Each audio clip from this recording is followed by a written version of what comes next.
안녕하십니까. 전학택 교수입니다. 이번 시간 여러분들 교재 2019년 4회 기출문제 풀이를 하도록 하겠습니다. 자, 교재에 있는 문제 1번부터 한번 보도록 할게요. 자, 여러분들 교재를 보도록 하십시오. 자, 문제 1번에 보시게 되면 종이나 천, 돌, 철, 나무 조각, 그리고 구리, 알루미늄이 혼합된 폐기물에서 재활용 가치가 높은 구리, 알루미늄말을 따로 분리 회수하는데 가장 적절한 기계적 선별법은? 자, 여기서 여러분들이 꼭 기억을 해야 되는 부분은 구리나 알루미늄은 뭐가 되는 거죠? 비철금속이 돼요. 그래서 자력의 이제 비자성이죠. 비자성이면서 전기 전도도가 높은 물질. 다시 말해서 비철금속을 분리하는 가장 대표적인 방법이 뭐죠? 과전류 선별법이죠. 따라서 답번이 정답이 되고요. 자, 그리고 문제 2번에 보시게 되면 폐기물의 관리 정책에서 중점을 두어야 할 우선순위로 가장 적당한 것은, 폐기물 정책에서 가장 우선순위가 되는 게 뭐죠? 감량화입니다. 감량화. 자, 여기서 감량화 중에서도 발생원에서 배출되지 않는 감량화가 가장 우선이죠. 따라서 감량화가 있는지 먼저 찾으세요. 자, 여기서 감량화, 발생원, 감량화, 발생원 나와 있습니다. 자, 그리고 두 번째는 뭐냐면 재활용이죠. 그래서 폐기물을 최소로 줄여야 되니까 재활용, 그리고 중간 처리, 그리고 최종 처분 순서가 되니까 나번이 정답이 됩니다. 자, 그리고 문제 3번에 보시게 되면 폐기물에 관한 설명으로 맞는 것을 찾으시오 돼 있네요. 가문의 음식 폐기물을 분리수거하면 유기물의 감소로 인해서 생활 폐기물의 발열량은 감소한다고 돼 있어요. 자, 여기서 여러분들이 음식 폐기물 같은 경우에서는 유기물이죠, 유기물. 따라서 유기물이 감소하는 게 아니고 반대로 증가를 합니다. 따라서 발열량도 마찬가지 유기물이기 때문에 증가하게 되겠죠. 자, 나번 일반적으로 생활 폐기물의 화학 성분 중에서 제일 많은 것 두 개는 산소와 수소가 아니고 탄소와 수소가 되겠죠. 그리고 답은 소각로 설계 시의 기준 발열량은 고위 발열량이 아니고 저위 발열량이 되는 거죠. 그래서 고위 발열량이라는 것은 수분의 정발 잠재를 포함하는, 저위 발열량은 수분의 정발 잠재를 포함하지 않는 열량이죠. 따라서 소각로 설계 시에서 사용되는 열량은 저위 발열량이 되겠죠. 그리고 폐기물의 비중은 일반적으로 겉보기 비중을 말한다. 따라서 설명이 바른 것은 라번 정답입니다. 그리고 문제 4번 폐기물 저장 시설과 컨베이어 설계 시 고려할 사항으로서 가장 거리가 먼 것은? 자, 답은 수분 함량, 나번의 안식각, 답은 입자 크기, 라번의 화학 조성. 자, 화학 조성 같은 경우에서는 실제로 저장 시설과 컨베이어를 고려했을 때 우리가 할 필요가 없는 거죠. 이거는 중간 파쇄 과정 정도에서 우리가 회수를 하기 위해서 분석을 하는 거죠. 따라서 라번이 해당 사항이 아니에요. 자, 그리고 문제 5번에 보면 X90은 3.0cm로 도시 폐기물을 파쇄하고자 한다. 90% 이상을 3.0cm로 작게 파쇄하고자 했을 때 러신 라밀러 모델에 의한 특성 입자 크기는? 자, N은 1. 특성 입자 크기를 계산하는 식은 문제에서 상당히 자주 출제되니까 잘 기억을 해야 됩니다. 자, 공식을 먼저 보면 Y는 1-EXP, EXP라는 것은 EX죠. 마이너스 dp1 나누기 dp2의 n승이에요. 여기서 dp1이라는 것은 폐기물 입자의 크기, dp2는 특성 입자의 크기입니다. 자, 따라서 y라는 값이 얼마냐면 90%, 0.9, 그리고 dp1이라는 것이 3.0cm, dp2를 계산을 해서 나타내면 1.3cm가 됐어요. 그러면 이 식을 여러분들이 아예 우리가 계산하는 것은 dp2, 특성 입자의 크기를 계산을 하는 거거든요. 그래서 여러분들이 아예 어떻게 기억하느냐 하면, 자, 마이너스 dp1 나누기 ln 1 마이너스 y 이렇게 기억하시면 돼요. 그러면 이 식을 기억을 하고 있는 게 훨씬 여러분들이 문제 풀기가 간단합니다. 그래서 여러분들은 지금 제가 적어준, 그럼 어떻게 문제를 풀면 되느냐? 마이너스 3.0cm 나누기 ln 1 마이너스 90%니까 0.9 이렇게 바로 풀시면 되죠. 자, 그리고 여러분들 n은 그러면 항상 1이냐? 여러분들 시험에서는 n은 1의 값을 주기 때문에 신경 쓸 필요 없어요. 그리고 ln이라는 자연대수는 ln 자연대수거든요. 그래서 대문자로 사용하셔도 되고 소문자로 사용하셔도 관계없습니다. 자, 그리고 문제 6번을 보겠습니다. 자, 문제 6번에 보시면 폐기물 소각 시에 소각로 설계 기준이 되는 발열량은 이렇게 나왔습니다. 그럼 발열량은 고위 발열량과 저위 발열량 두 개 있는데 소각로를 설계했을 때 기준이 되는 발열량은 당연히 저위 발열량, 수분의 증발 잠열이 포함되지 않은 실제 발열량이 되는 저위 발열량을 기준하겠죠. 자, 그리고 문제 7번에 보시게 되면 도시 쓰레기의 특성에 대한 설명으로 옳지 않은 것은 배출량은 생활 수준의 향상, 생활 양식, 수집 형태 등에 따라서 좌우된다. 맞습니다. 다음에 도시 쓰레기의 처리에 있어서 그 성상은 크게 문제되지 않는다. 처리에서 가장 중요한 것 중에 하나가 뭐가 되는 거죠? 성상이 되는 거죠. 따라서 문제가 됩니다. 답은 쓰레기의 질은 지역이나 계절, 기후 등에 따라서 달라진다. 그리고 계절적으로 연말이나 여름철에 많은 쓰레기가 배출된다고 그러죠. 그래서 여름철 같은 경우에는 과일, 수박과 같은 과일, 그리고 겨울철 같은 경우에는 김장에 대한 계절적 요소를 우리가 나타낼 수가 있어야 되겠죠. 따라서 설명이 잘못된 것은 나번이고요. 자, 그리고 8번. 폐기물의 기계적 처리 중에서 폐기물을 섞어 잘게 부순 뒤에 물과 분리하는 장치는, 자, 폐기물을 섞어서 잘게 부순 다음에 물과 분리를 하는 장치를 펄버라이저라고 그러죠. 따라서 라번이 정답. 그리고 9번. 납과 구리의 합금 제조 시에 첨가제로 사용되며 발암성과 돌연 변이성이 있으며 장기적인 노출 시에 필요와 무기력증. 그래서 발암성과 돌연 변이성을 가지고 있고 그리고 필요와 무기력증을 유발하는 물질은 AS라는 비소죠. 그래서 시험상에서 AS라는 비소가 특히 시험에서 자주 나오는 편입니다. 폐기물에서는. 자, 그리고 10번 문제를 보겠습니다. 폐기물의 수거 노선 설정 시 고려해야 할 사항으로서 옳지 않은 것은, 가번 언덕 지역에서는 언덕의 꼭대기에서부터 시작해서 적재하면서 차량이 아래쪽으로 진행하도록 한다. 그래야지 쉬워지겠죠. 그리고 U자 회전형을 피해서 수거합니다. 왜 U자 회전형을 피하느냐면 한 번 갔던 길은 가지 않아야 되죠. 그래야지 효율적인 회수가 가능합니다. 답은 아주 많은 양의 쓰레기가 발생되는 발생원은 하루 중에서 가장 나중에 수거하는 게 아니고 가장 먼저 수거하는 것을 원칙으로 합니다. 그리고 답은 가능한 한 시계 방향으로 수거 노선을 정한다. 따라서 답은이 잘못 설명됐죠.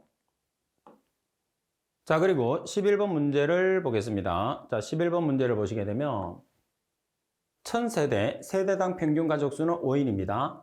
아파트에서 배출되는 쓰레기를 3일마다 수거하는데 적재 용량이 11.0m의 삼성의 트럭 5대 1회 기준입니다.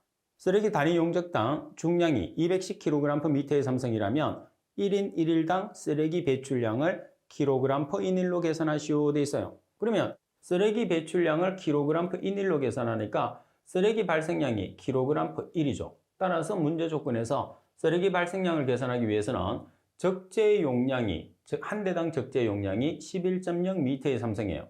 자, 그 다음에 1회에 5대가 우리가 수거를 하러 가죠. 그럼 미터의 삼성을 킬로그램으로 전환하기 위해서 뭐를 사용하나요? 밀도를 사용하시면 돼요.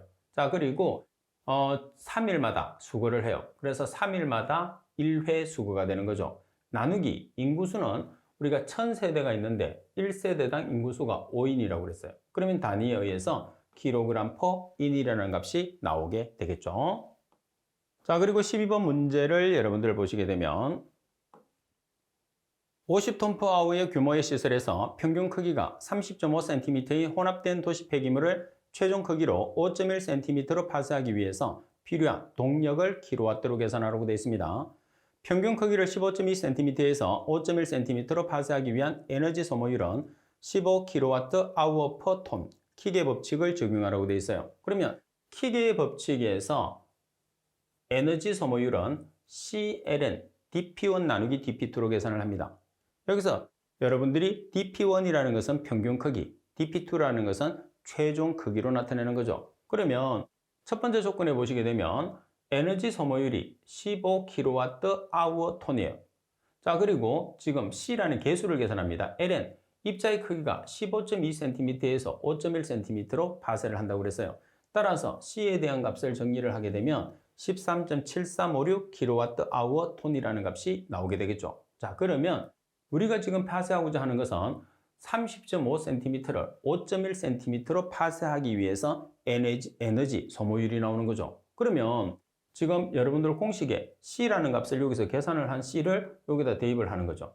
그리고 DP1이 30.5cm, DP2가 5.1cm가 나와요. 그런 다음에 에너지 소모율을 여러분들이 계산을 하죠. 그리고 최종적으로 단위를 맞추기 위해서 우리가 시설의 규모를 곱해서 최종적으로 단위를 맞춰서 최종 정답을 찾아주시면 돼요.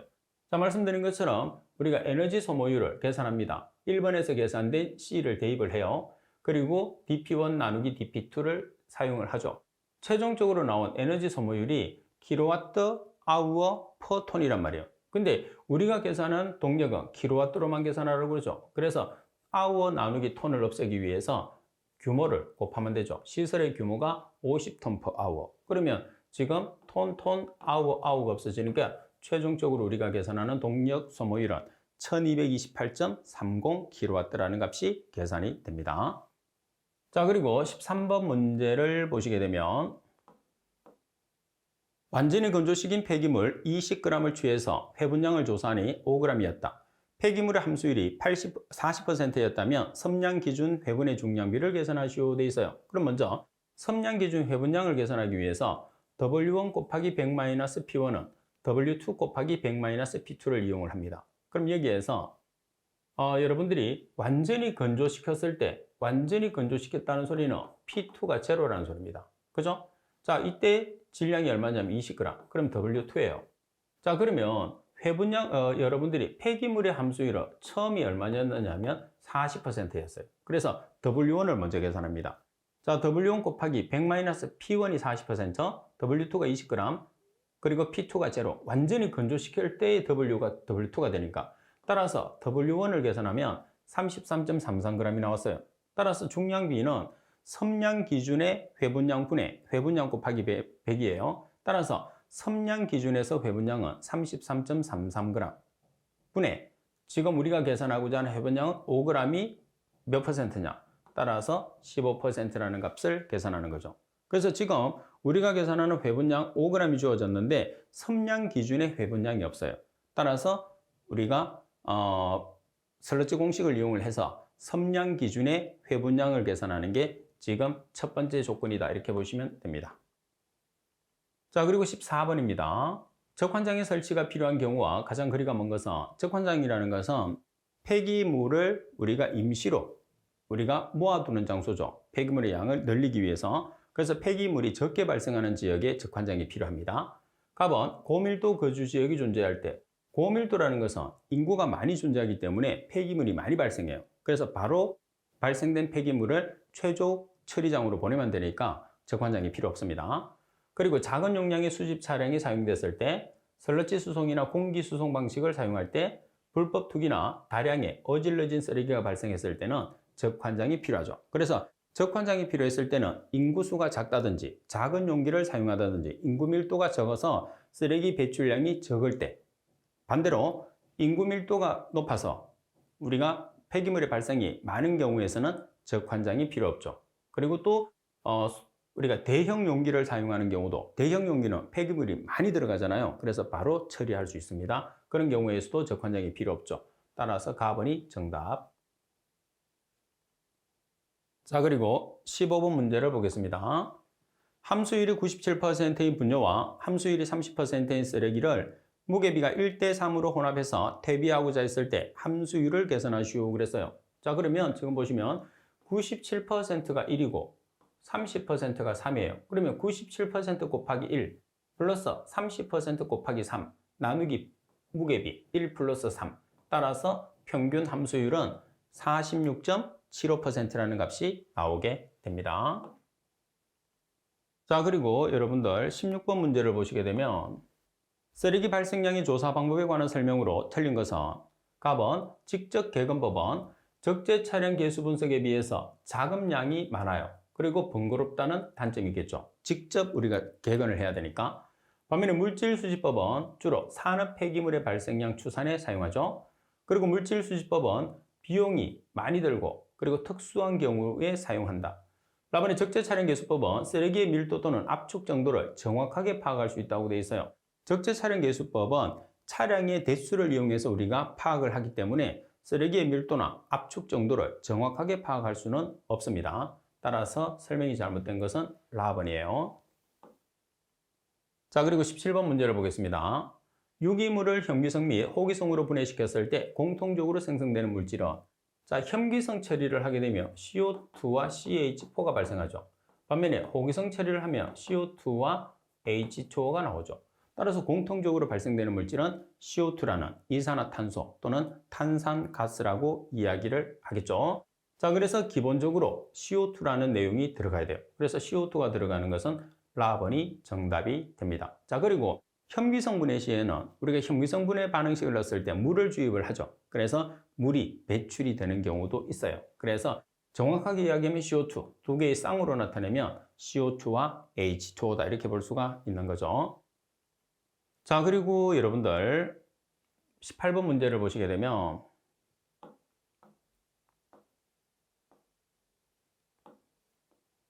관거수송에 대한 설명으로 옳지 않은 것은, 관거수구라는 것은 파이프라인 방식이죠. 갑은 현탕물 수송은 관의 마모가 크고 동력 소모가 많은 것이 단점이다. 납은 캡슐 수송은 쓰레기를 충전한 캡슐을 수송관에 삽입해서 공기나 물의 흐름을 이용해서 수송하는 방식. 다발의 공기 수송은 공기의 동압에 의해서 쓰레기를 수송하는 것으로서 진공 수송과 가압 수송이 있다. 라번은 공기 수송은 고층 주택 밀집 지역에서 적합하며 소음 방지 시설 설치가 필요하다. 따라서 가번에 보면 현탕물의 수송은 관의 마모가 많이 일어나진 않습니다. 그리고 동력 소모가 적은 것이 가장 큰 장점 중에 하나다 이렇게 볼 수 있는 거죠. 그래서 틀렸고, 그리고 캡슐 수송 같은 경우에서는 공기나 물의 흐름을 이용해서 우리가 이송을 하죠. 그리고 공기 수송 방식에서 가장 핵심은 동압에 의해서 이루어진다는 거. 그리고 공기 수송 같은 경우에서는 소음 방지 시설이 반드시 필요하다는 것 정도를 꼭 여러분들이 이해를 해 주셔야 돼요. 자, 그리고 19번 문제를 보겠습니다. 자, 19번에 보시면 파쇄에 따른 문제점은 크게 공해 발생상의 문제와 안전상의 문제로 나눌 수 있는데, 안전상의 문제에 해당하는 것은, 자, 갑은 폭발, 나번에 진동, 가번의 소음, 가번의 분진. 안전상이라는 것은 사고가 발생하는 것을 뜻하는 거죠. 그래서 4개 중에서 사고와 직결되는 게 뭐예요? 폭발입니다. 그래서 가번이 정답. 반면에 진동이나 소음이나 분진은 공해상의 문제가 되는 거죠.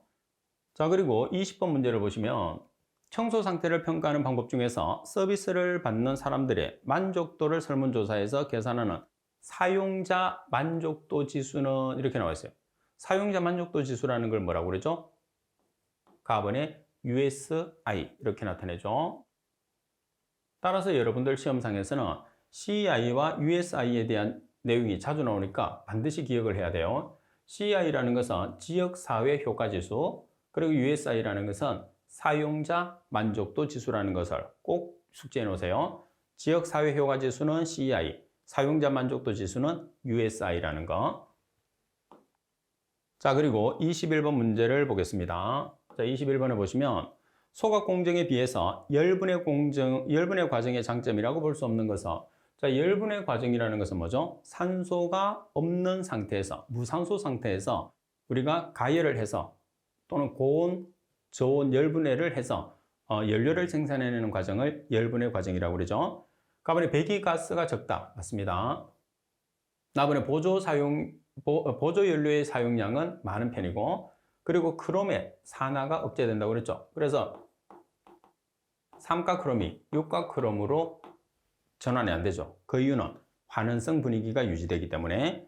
그리고 랍은 질소산화물의 발생량이 어때요?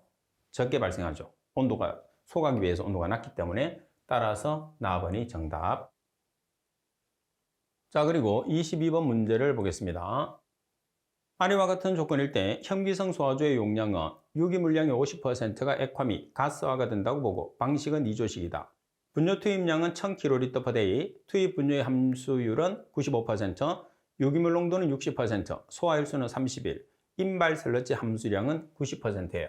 자, 그럼 여기에서 유기물량의 50%가 액화 및 가스화가 된다는 소리는 처리가 된다는 소리입니다. 자, 그리고 분뇨 투입량에서 킬로리터라는 것은 미터의 삼성의 단위와 동일해요. 자, 그리고 투입 분뇨의 함수율이 95%니까 TS라는 고형물은 몇 %가 되는 거죠? 95%가 되는 거죠. 자, 그리고 유기물이 VS예요. 유기물의 농도가 60%라는 것은 무기물이라는 FS의 농도가 몇 %라는 거죠? 100-60을 하면 40%라고 우리가 나타낼 수가 있는 거죠. 이 조건을 기준으로 해서 이제 문제를 푸는데 조심할 것은 방식이 2조식 2개를 사용을 한다는 게 핵심입니다. 자, 그러면 소화설러지를 계산하는 식을 먼저 보시면 우리가 처리 후에 남아있는 잔류 VS 플러스 FS 곱하기 수분을 보정해요. 수분은 100 나누기 100 마이너스 함수율로 보정하는데 여기서 100 마이너스 함수율이라는 것은 TS라는 고형물과 같습니다. 따라서 잔류하는 VS를 계산하게 되면 지금 분유량이 1000kl, kl 미터의 삼성이라고 그랬죠. 그래서 1000m의 삼성 per day 곱하기 자, 이 중에 수분의 함수율이 95%니까 고형물은 몇 %라고 그랬죠? 5%. 자, 이 중에 유기물은 60%. 그리고 가스화가 된 게 50%니까 가스화가 되지 않은 거는 잔류하는 거죠. 따라서 남아있는 값은 1-0.5. 두 개니까 2조식이니까 곱하기 2를 곱했어요. 자, 그리고 FS라는 무기물은 분뇨 투입량 1000m의 삼성 per day 중에서 고형물은 수분이 95%니까 고형물은 5%, 0.05. 그리고 유기물이 60%니까 무기물은 40%. 그리고 2조식이니까 곱하기 2. 따라서 잔류하는 VS와 FS는 30 플러스 40 m의 삼성 per day가 되는 거죠. 우리가 계산한 잔류하는 값이니까 여기에 100 나누기 100 마이너스 함수율이 몇 %였죠? 90%. 따라서 계산하면 소화설러지의 부피가 700m의 삼성 per day였어요. 근데 우리가 m의 삼성이라는 소화조의 용량을 계산해요. 그러면 우리가 소화설러지의 값에서 뭐를 곱하면 되는 거죠? 소화일수로 곱하면 되죠.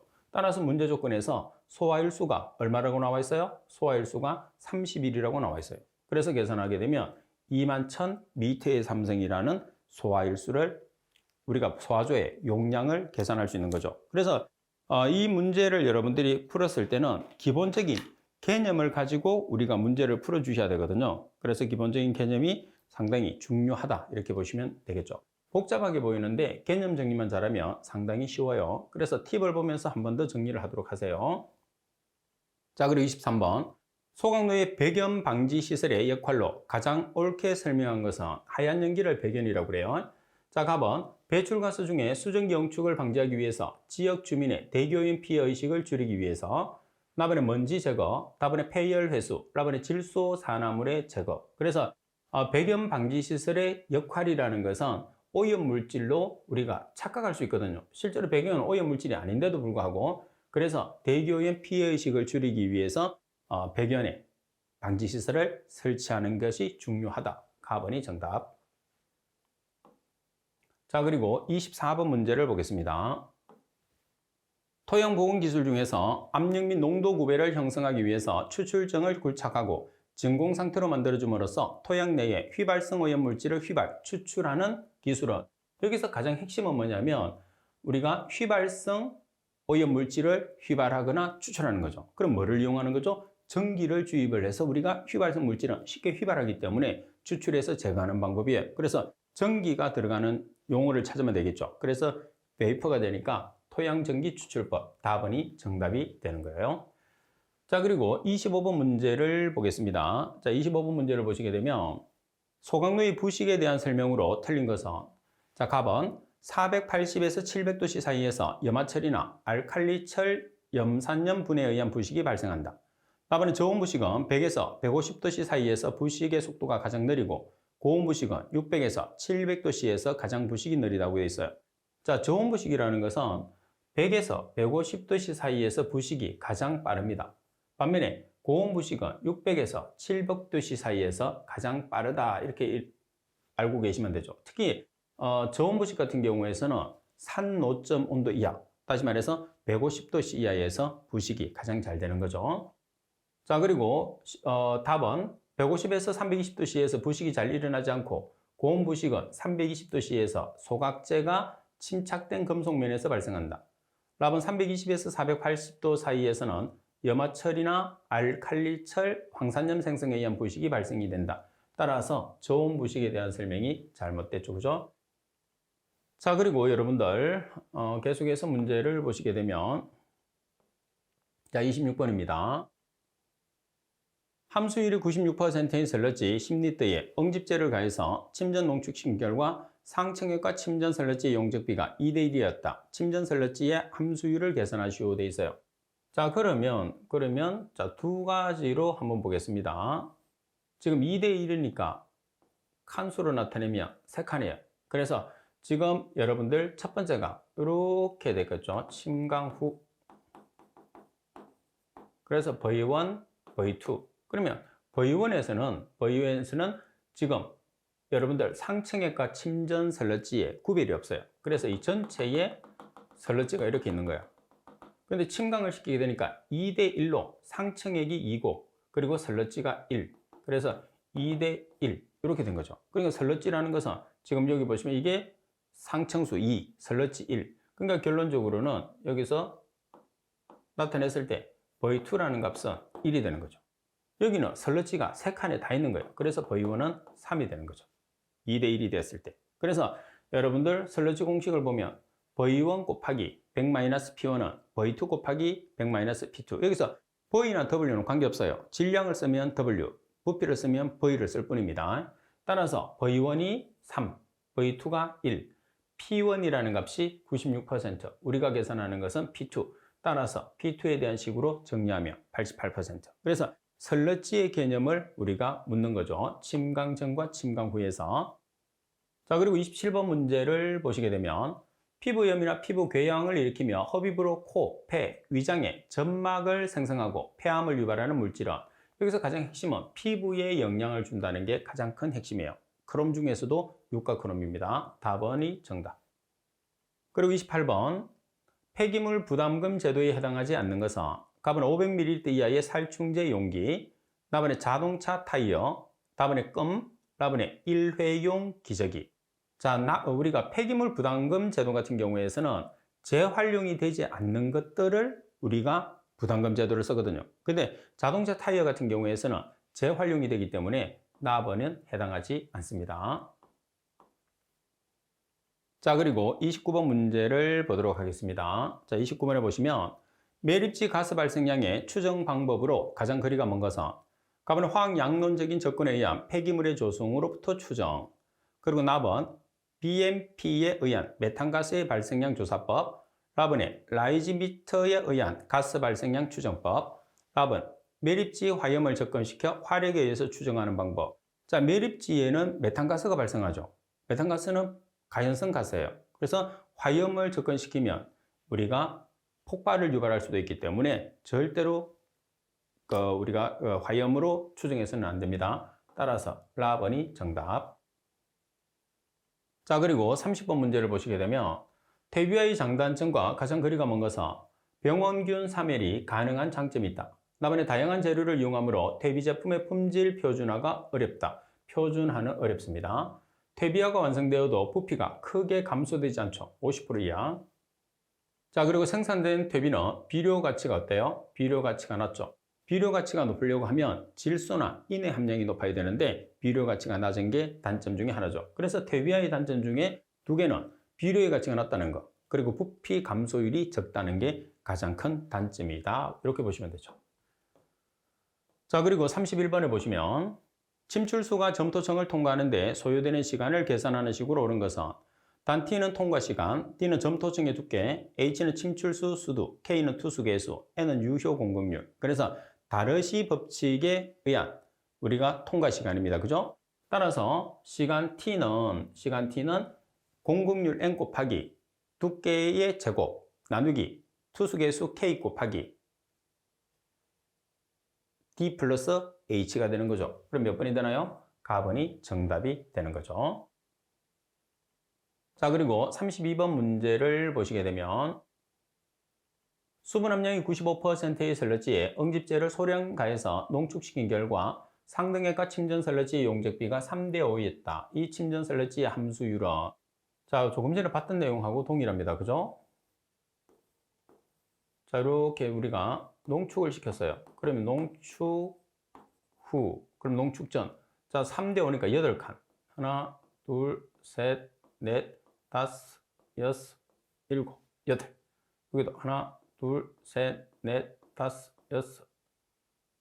하나, 둘, 셋, 넷, 다섯, 여섯, 일곱, 여덟. 자, 그러면 지금 여러분들이 침전 전에는 슬러지가 전체에 다 8칸 전체에 다 있는 거예요. 반면에 침전 슬러지가 우리가 농축을 시키니까 3대 5로 침전 슬러지가 5였어요. 그러면 하나, 둘, 셋, 넷, 5칸에만 슬러지가 이렇게 있는 거예요. 그러면 V1은 전체에 다 있으니까 8, V2는 5칸에만 농축되어 있으니까 침전되어 있으니까 5가 되는 거죠. 그래서 V1 자리에 8, V2 자리에 5, 그리고 95%라는 것은 P1을 뜻하는 거죠. 따라서 P2에 대한 식으로 정리하면 92%가 되는 거죠. 그래서 우리가 농축 전후에서 농축전은 슬러지가 칸 전체에 포함되어 있으니까 V1은 전체 칸수를 의미하는 거고, 그리고 농축 후에 가라앉았다고 나오면 가라앉은 칸만 슬러지라고 생각해서 판단을 해주시면 되겠죠. 자, 그리고 여러분들 33번 문제입니다. 자, 33번. 매립지에서 침출된 침출수의 농도가 반으로 감소하는데 약 3.3년이 걸린다면 이 침출수의 농도가 90%가 분해되는데 걸리는 시간은? 이렇게 물었어요. 자, 무조건 1차 반응식은 꼭 기억을 해야 돼요. 1차 반응식은 ln C0분의 CT는 마이너스 KT. 여기서 C0는 초기 농도, CT는 T시간 후에 농도가 된다는 거죠. 자, 그럼 지금 여기서 농도가 반이 됐다는 소리는 CT의 값이 C0의 2분의 1이 됐다는 소리예요. 그러면 C0분의 CT의 값이 2분의 1이 되는 거죠. 따라서 ln C0분의 CT 자리 2분의 1은 마이너스 K 곱하기 몇 년? 3.3년. 따라서 K의 값을 계산하면 0.21%이 나왔어요. 그러면 두 번째는 ln, 자, 90%가 분해돼. 90%가 분해되면 초기 농도는 100%겠죠. 이 중에 CT는 100% 중에 90%가 분해됐으니까 CT는 T시간 후의 농도, 분해되지 않은, 제거되지 않은 거거든요. 10%. 그래서 100분의 10은 1번에서 구한 K 마이너스 0.21%연 곱하기 T. 따라서 T에 대한 식으로 정리를 해서 계산을 해주시면 우리가 계산하고자 하는 정답이 나오는 거죠. 자, 따라서 계산을 하시게 되면 T라는 값이 몇 년이 나왔죠? 10.96년이라는 값이 나오게 되는 거죠. 그래서 여러분들이 값을 계산을 했을 때 정확하게 개념을 파악을 해서 공부를 해야 돼요. 특히 1차 반응식 같은 경우에서는 보시다시피 여러분들 시험에서 상당히 지금 자주 출제되고 있거든요. 자주 출제된다는 소리는 그만큼 우리가 출제되는 내용에 대해서 대응을 하고 있어야 된다는 소리죠.